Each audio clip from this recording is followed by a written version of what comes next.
예, 할렐루야. 예, 전도 축제나 이런 행사를 한번 하려면은 여러분 다 긴장하지만 담임 목사는 굉장히 피가 마르고 아주 힘들죠. 저는 아주 자유해서 죄송합니다.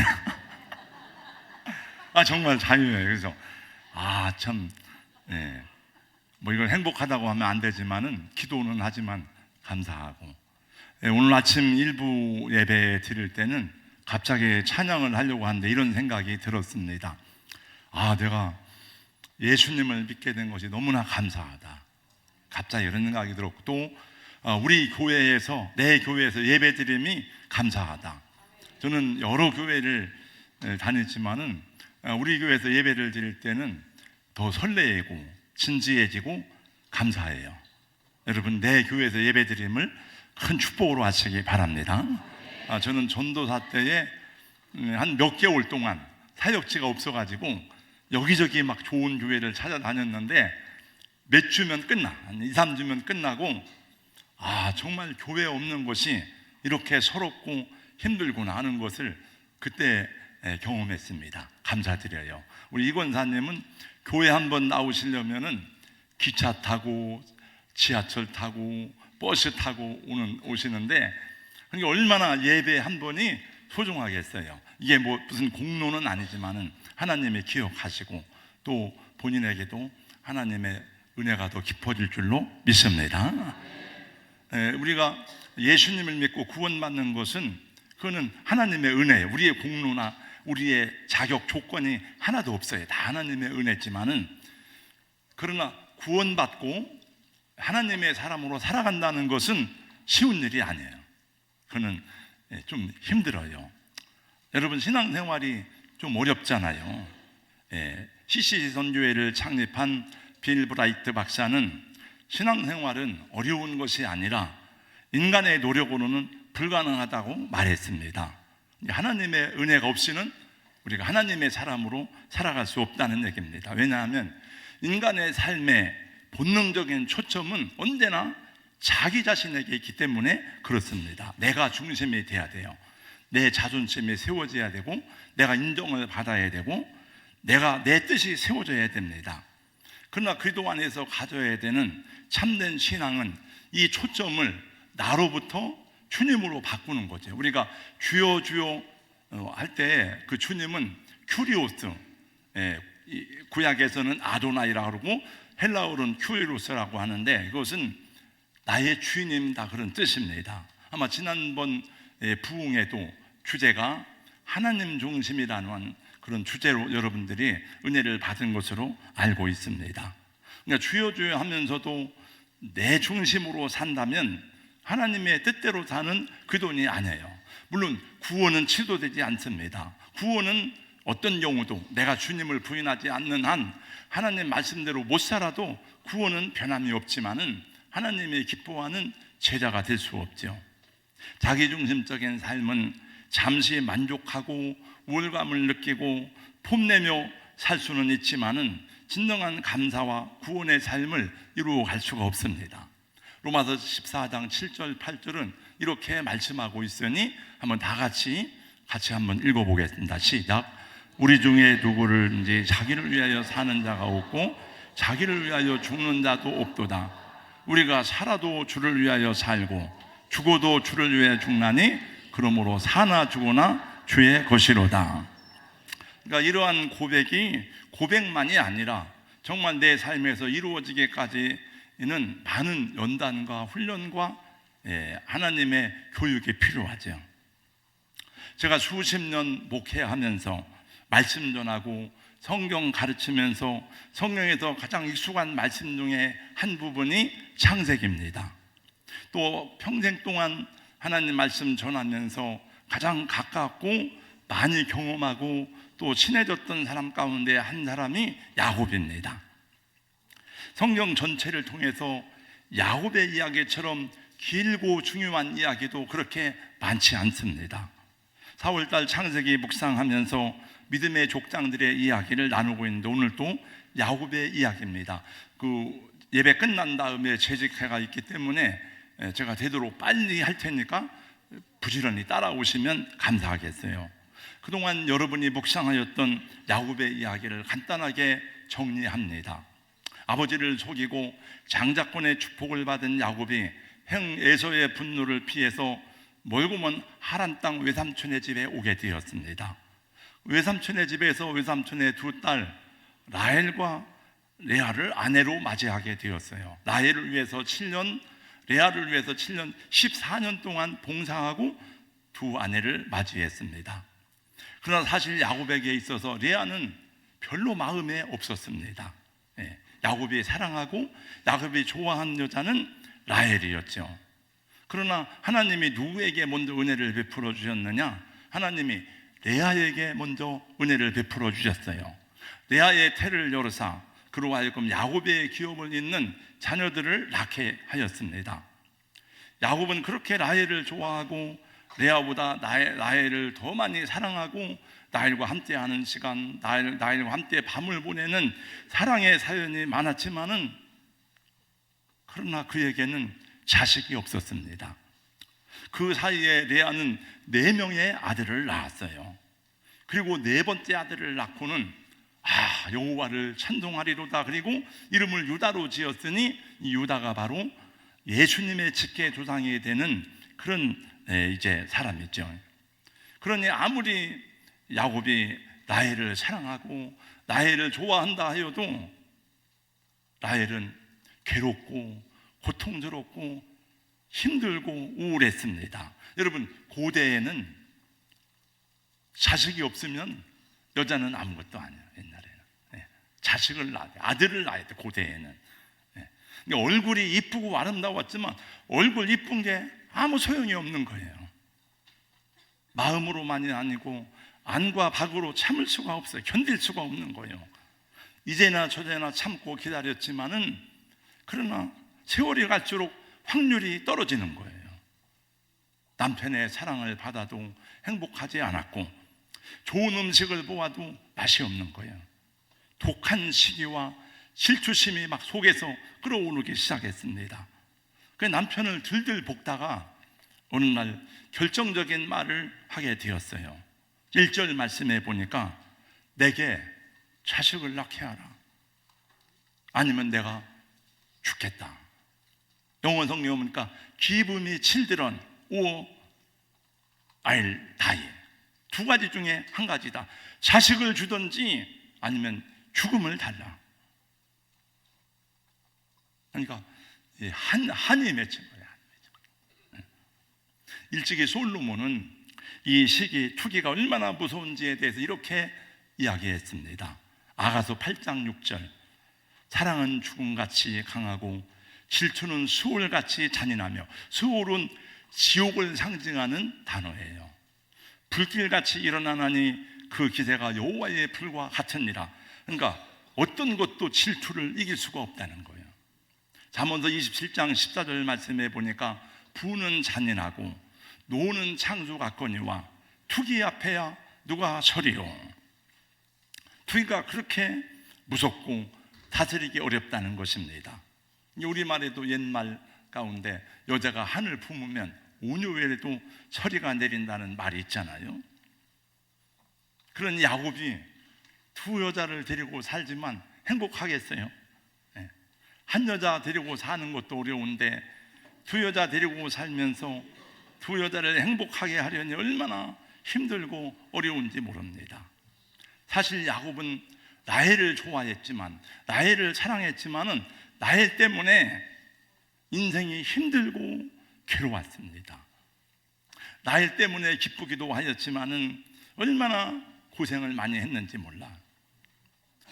이쁜 여자만 좋아하면 이렇게 됩니다. 남자들은 경각심을 가져야 돼요.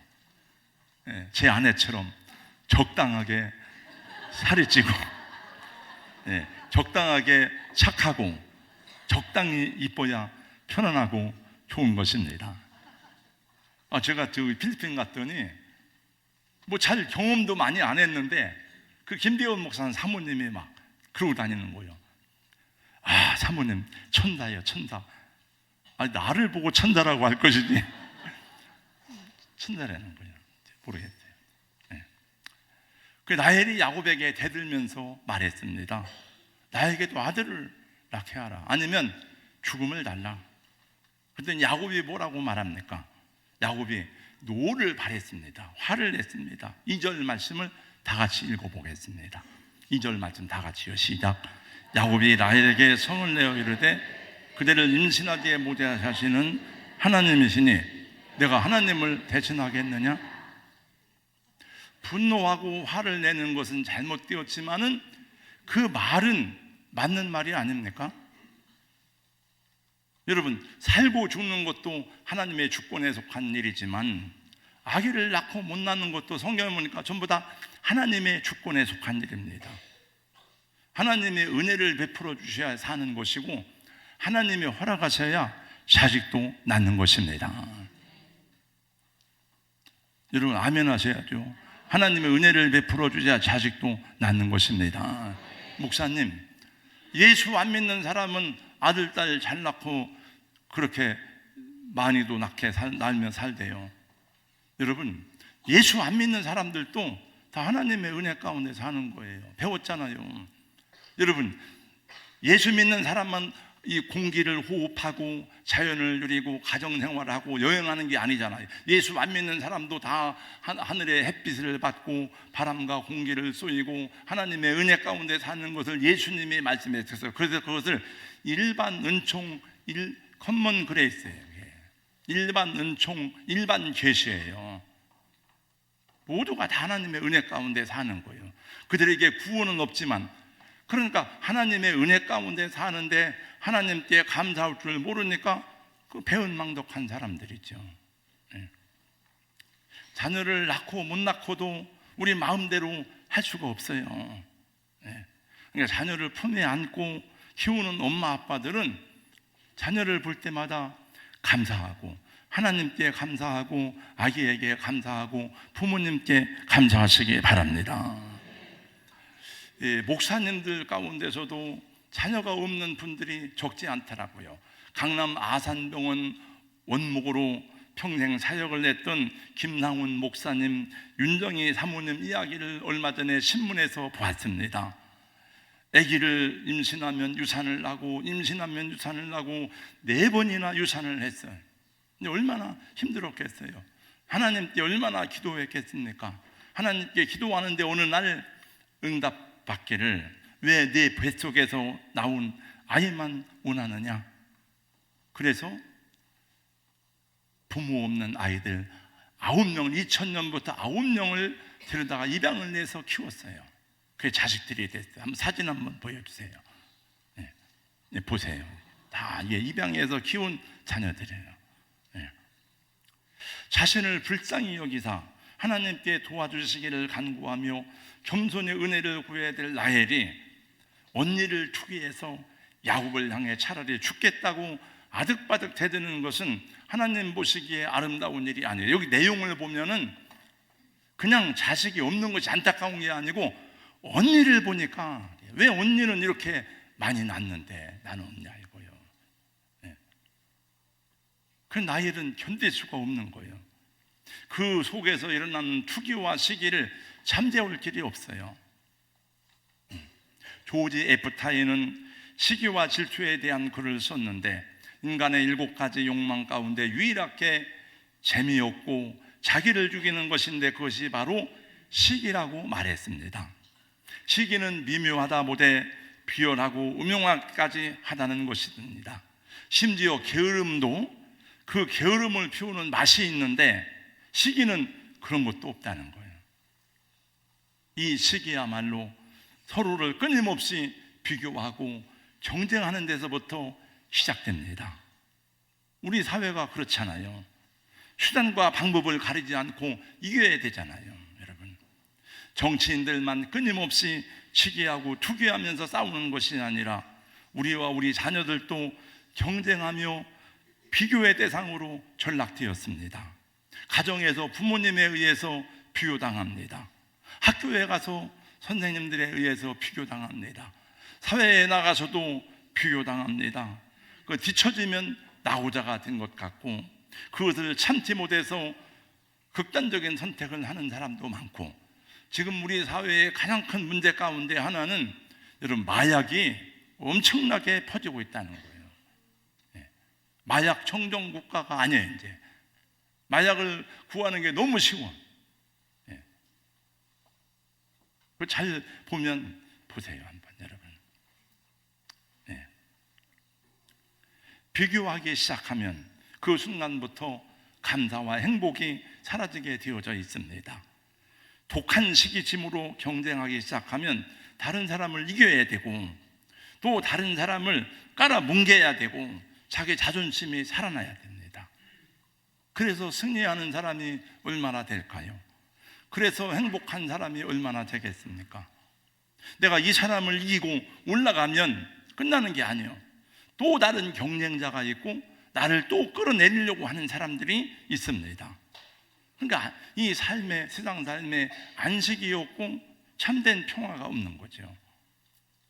그래서 인재들만 모아놓은 이 카이스트에도 많은 학생들이 어느 해에는 막 계속 일어나는 거예요. 그게 죽는 아이들이 계속. 그 인재들만 모아놨는데 내가 우리 학교에서 1등을 했는데 여기 와서 보니까 처지는 거예요. 견딜 수가 없어요. 비교당하고. 그러니까 극단적 선택을 하는 거예요.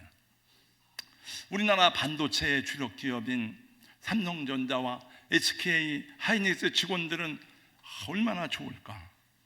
기업의 이익이 수십조 원을 넘다 보니 성과급을 수억씩이나 받고 삼성전자 노조는 그것이 부족하다 하여서 파업을 하기로 하였는데 여러분 그 회사의 직원들을 볼 때에 막 부럽지 않습니까? 시기심이 나지 않습니까? 나도 그런 회사에 갈걸. 우리 아들도 그런 회사에 들어가야 되는데 세계 인류 기업을 모토로 하고 인재를 발굴해내는 일에 온 심혈을 기울인 삼성은 우리나라가 자랑할 만한 세계적인 기업이 되었습니다. 그러나 여러분 삼성전자에서 죽은 사람이 얼마나 되는지 아세요? 성공한 사람들의 이야기만 들었지 도태되어 죽은 사람들의 이야기는 잘 모르잖아요. 삼성그룹의 창업자는 이병철 씨입니다. 제가 지난 3월에 창녕군에 있는 창녕의 반포교회에 가서 이제 주일날 예배를 드리고 말씀을 전했습니다. 끝나고 났더니 그 목사님 이병철 씨 생가가 요 가까운 데 있습니다. 한번 들렸다 가세요. 그래서 뭐 들리진 않았대요. 시간도 없고. 그래서 우리 어려서는 이병철 씨를 돈병철이라 불러요. 돈병철이다. 근데 세계적인 기업이 된 삼성 가문 안에서 일어난 가슴 아픈 비극들이 얼마나 많은지 모릅니다. 이병철 씨의 아들로 전도가 유망하였던 이재찬 씨는 디트로이트 경영대학을 졸업하고 세한미디어 사장으로 재직하던 46살에 아파트에서 투신하였는데 장례식장에 가족들이 아무도 오지 않았습니다. 이건희 씨의 막내딸은 26살에 스스로 극단적인 선택을 했습니다. 그래서 충격을 받았는데 그때부터 삼성가에서 사생활 노출을 극단적으로 꺼리게 되었어요. 이번 삼성전자 노조에서 회장 집 앞에 가서 시위를 하겠다고 하는데 그거는 아닌 것 같아요. 그 사람들은 그거를 아주 극단적으로 싫어합니다. 다른 데 가서 시위하는 건 하지만은 왜 그 집안 사생활을 침해하냐? 그분들은 굉장히 싫어해요. 삼성그룹의 CEO들도 많이 죽었어요. 박종태 씨가 쓴 환상이라는 책에는 삼성가 안에서 일어나는 내밀한 일들이 얼마나 비정한가를 다 이렇게 밝히고 있습니다. 삼성만 그런 게 아니에요. 여러분 다 우리 장로님들은 다 아세요. 우리 시대를 살아간 분들은 현대그룹의 정몽원 씨도 자살로 일생을 마쳤고 현대의 후계자였던 정몽원 회장도 자기 빌딩 사옥에서 몸을 날려 투신했습니다. 두산그룹의 박용호 회장도 형제들과의 경영권 싸움으로 지쳐서 스스로 극단적 선택을 하였고 그 아들은 감옥으로 갔습니다. 제가 그 전에 언젠가 카이스트 교수인 윤춘섭 박사하고 같이 저녁을 먹은 적이 있었습니다. 근데 그분이 그러더라고요. 카이스트에서 그렇게 많은 아이들이 죽은 이유는 경쟁에서 나오되었기 때문인데, 성적이 곧 그 학생의 인격과 능력으로 평가되기 때문에 그런 결과를 가져올 수밖에 없다는 거예요. 여러분, 그래서 여러분의 신앙생활이 어려운 거예요. 왜 어렵느냐? 경쟁하고 싸워서 이겨야 되는 세상에 살면서, 이겨서 내 자존심이 세워져야 되는 이 세상의 그 가치관으로 우리 정체성이 무장되어져 있는데, 교회 오니까 자꾸 내 삶의 주권을 주님께 내어드리고 주님 앞에 무릎 꿇고 우리의 이성과 생각으로 맞지 않는 일에 순종하라고 하니까 어려움이 있는 것입니다. 내가 싸워서 이겨야 되고, 내가 승리를 쟁취해서 내 이름을 높여야 되고, 나의 정체성을 찾는 신앙적 가치관을 가진 사람들이 자기를 부인하고 자기 십자가를 지고 주님을 따르라고 하니, 그래서 어려운 거예요. 목회자들도 그것이 어렵습니다. 주님이 기뻐하실 목회, 영혼을 사랑하는 목회를 해야 되는데, 우리 목회자들도 끊임없이 경쟁하고 주님을 따르는 교회들까지도 세속적 가치관과 방법을 가지고 하나님의 비전이 아니라 내 욕망을 이루려고 하기 때문에 힘들고 괴롭고 비교의식 가운데서 내몰리는 거예요. 저는 작은 교회 목사지만, 그러나 지금도 이렇게 한번 모임에 가면 그런 말을 들을 때 저도 이제 그런 생각을 해요. 목사로서 최고의 자리는 총회당인데, 난 돈이 없어 총회당을 못했네. 그런 생각이 합당한 생각이 아니잖아요. 계속 그런 생각이 주어질 때도 있어요. 하나님의 비전과 인간의 욕망은 다르죠. 여러분, 내 욕망이 아니라 하나님의 비전을 가슴에 품고 살아갈 수 있기를 예수님 이름으로 축복합니다. 우리 모두는 예수를 믿고 십자가를 경험했습니다. 성령으로 거듭난 하나님의 사람이 되었습니다. 그러므로 여기 모여서 예배를 드리며 말씀을 듣는 것은 내 육신의 생각과 정욕을 십자가에 못 박고 주님을 따르기로 결단하는 시간이 되어야 되고, 순종을 배우는 자리가 되어야 하는 것입니다. 예수님 안에 들어왔으면 예수님 말씀을 들어야 되죠. 예수로 말미암아 구원을 받았으면 주님이 원하는 길을 가야 되죠. 아멘 하셔야죠. 여러분, 예수를 믿고 구원을 받았으면 주님이 원하는 길을 가야 되죠. 그렇지 않으면 우리에게 남는 것은 여전히 주여 하면서도 성공의 환상과 끊임없는 경쟁과 비교의식으로 인해서 오늘도 원망스럽고 불평스럽고 기쁨과 감사가 없는 예배를 드릴 수밖에 없는 것이죠. 라헬은 투기심으로 인해서 견딜 수가 없었습니다. 그렇다고 죽을 수도 없어요. 그러니까 억울해서 죽을 수가 없어요. 이런 사람은 자기가 잘 돼야 신앙생활도 기쁘고 행복한 거예요. 자기가 잘 안 되면 신앙생활도 기쁘지 않아. 교회 생활도 재미가 없어요. 그러면 안 돼요, 여러분. 잘 되든지 안 되든지 항상 감사하고 기뻐해야 되잖아요. 라헬이 투기심이 드디어 갈 때까지 갔습니다. 자기가 야곱과 결혼할 때 아버지가 시녀로 준 여자가 하나 있어요. 이름이 비라입니다. 비라. 그래서 야곱에게 말했습니다. 내 여종 비라에게 들어가시오. 그 아들을 낳으면 내 무릎에서 내가 키우겠습니다. 그래서 비라를 야곱의 첩으로 주었습니다. 그랬더니 비라가 임신을 했어요.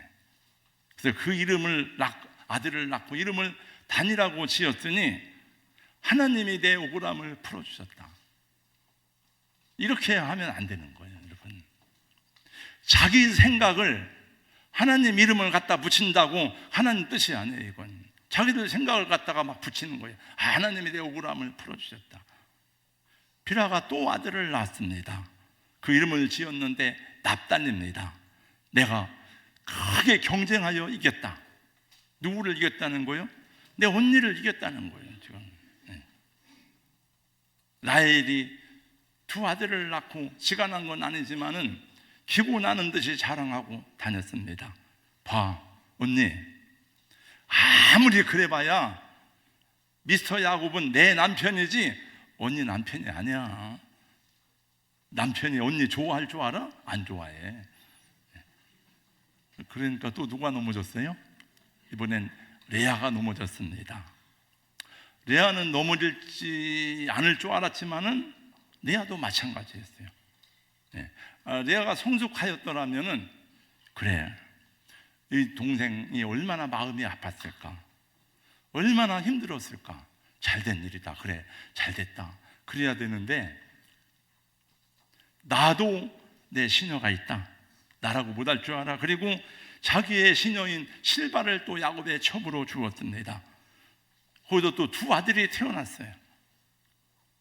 첩들은 참 자식을 낳기도 참 잘 낳아요.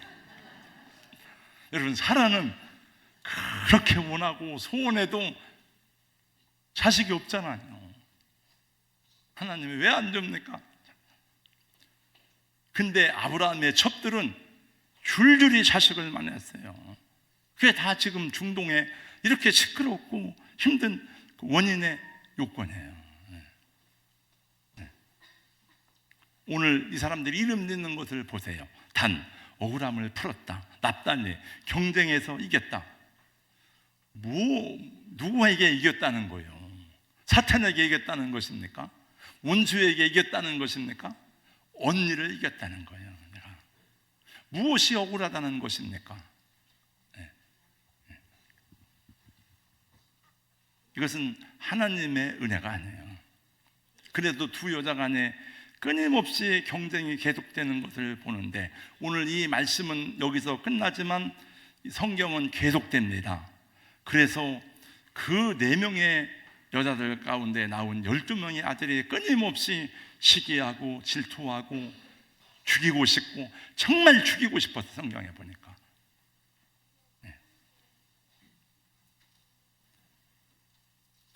야곱이 왜 그렇게 환난이 많은지 다 아시잖아요. 야곱의 인생이 왜 이렇게 어려운지 여러분 알잖아요. 가지치기 할 게 너무 많은 거예요.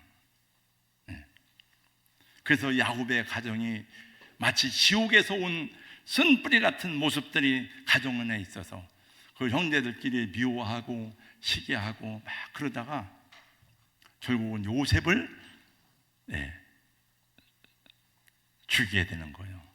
요셉이 물론 죽지는 않았지만 사실은 죽이려고 했었어요.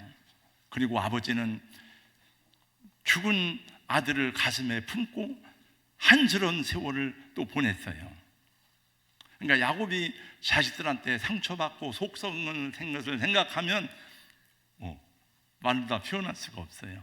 우리 장로님들 자식들이 속썩이지 않는 걸 감사하게 생각하세요. 나중에 야곱이 그 이집트의 바로 왕을 만나서 그대의 나이가 얼마나 되는고 물을 때 이렇게 말합니다. 창세기 47장 9절. 내 나그네 길의 세월이 130년이다. 내 나이가 얼마 못된 우리 조상의 나그네 길에 연조에 미치지 못하나 험악한 세월을 보냈나이다. 그 야곱 가정의 쓴뿌리와 형제들 간에 얽히고 설킨 사연과 원언들을 풀어내는 사람이 누구냐? 그 사람이 바로 요셉이에요. 요셉.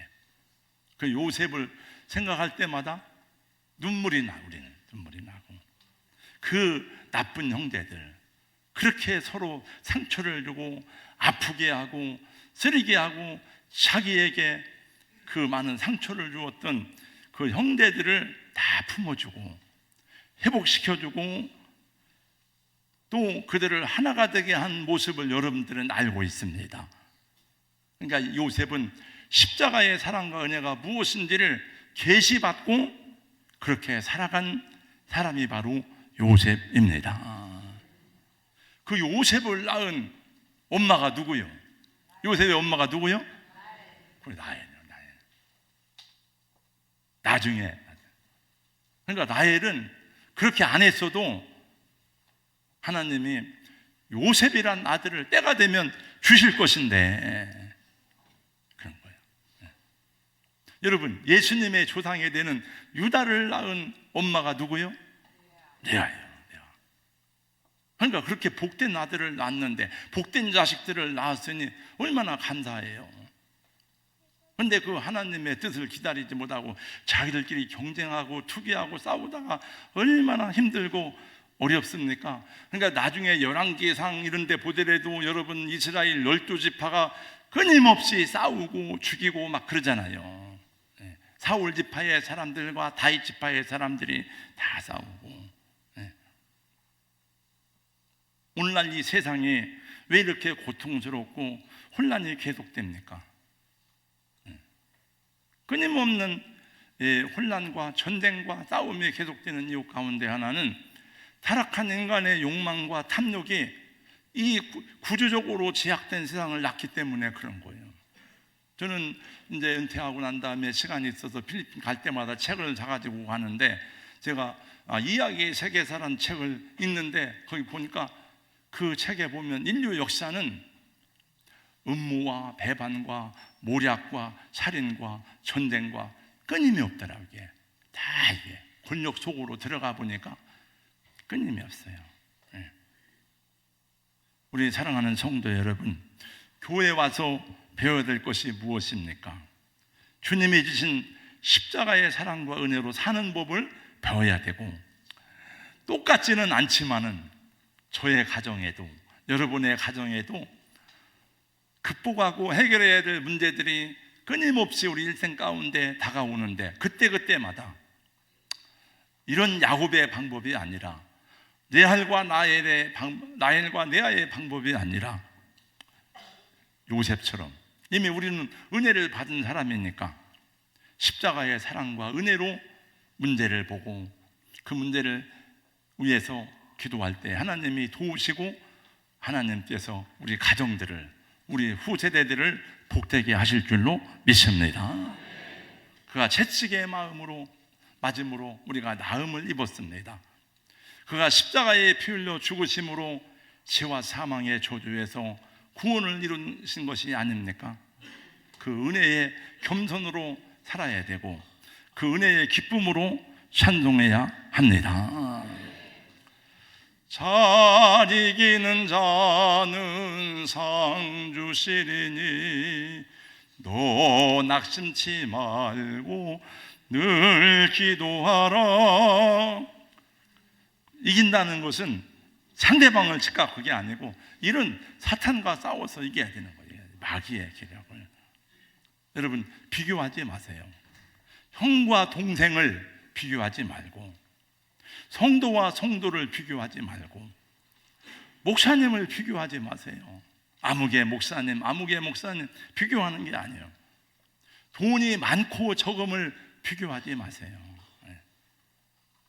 여러분 스스로도 자신을 누구와 비교하지 마시고 비교당하지도 않으시기를 주의 이름으로 축복합니다. 우리 여기 학생 청년들 비교하지 마. 공부 열심히 노력하고 목표를 갖되 공부 좀 못하면 어때? 공부 잘한다고 다 여러분 행복한 게 아니에요. 비교하지 말고 나는 나예요. 왜냐하면 그게 성경적 원리예요. 여러분, 저는 잠언서를 많이 봤는데 잠언서는 규범적 지혜예요. 그냥 바르게 살면 복을 받는데, 여러분 전도서를 많이 봐요. 전도서의 그 반성적 지혜라는 게 더 위에 있더라고요. 전도서를 많이 한번 보세요. 하나님이 각 사람에게 주신 분복이 있습니다. 나는 나로 살면 되는 거예요. 비교하지 말고. 자존심의 싸움과 정욕의 싸움을 벗어버리고 우리 주 예수 그리스도를 옷 입고 주님의 뜻 이루어지기를 겸손히 기다리며 인내하는 여러분 성도님들 되시기를 예수님 이름으로 축복합니다.